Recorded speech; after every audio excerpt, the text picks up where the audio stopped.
The giving of the Holy Spirit. This story surrounds the festival of Pentecost, which was the second most important festival of the Jewish year, Passover being number one. It's also called the Festival of First Fruits because it was one of three festivals where people could bring the first fruits of their harvest to the temple. It's also called the Festival of Weeks because it takes place exactly 7 weeks after Passover. Now, the festival of Passover, unleavened bread, and Pentecost all have to do with the Exodus from Egypt. The Passover was when the people were free to leave Egypt, when they were redeemed from the bondage. So the next 7 days, they have the festival of unleavened bread, when they were supposed to be eating unleavened bread. On the 7th day of this festival was when they went across on dry ground through the Red Sea. And then a total of 7 weeks later, from Passover all the way, 7 weeks is when they came to Mount Sinai and the law was given. So it's called the Festival of Weeks, 7 weeks. It's also called the Festival of the Giving of our Torah.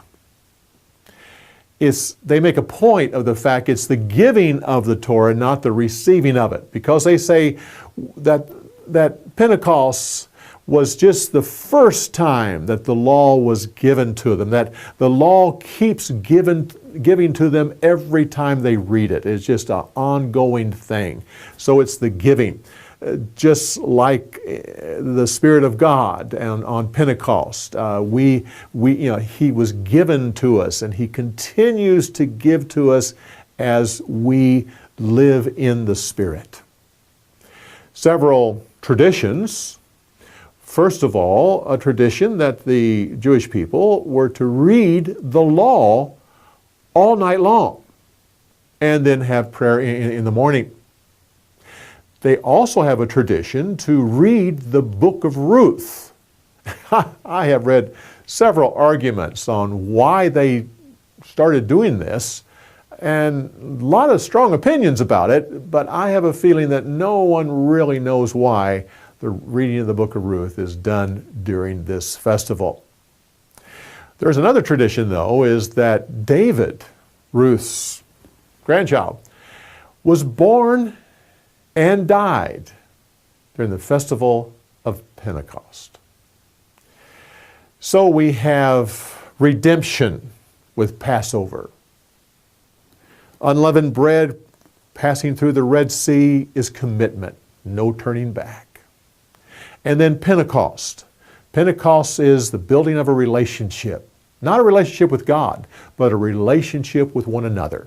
Because on Mount Sinai, the giving of the law, that made them a nation. They had now a nation that was built upon the law. And so we have it with our Pentecost. The Spirit of God was given to us, and that's when we became a spiritual nation. When the church was born, when we have a relationship with one another, we that we have a fellowship in the Spirit. Well, come back when we give you more insights on the story.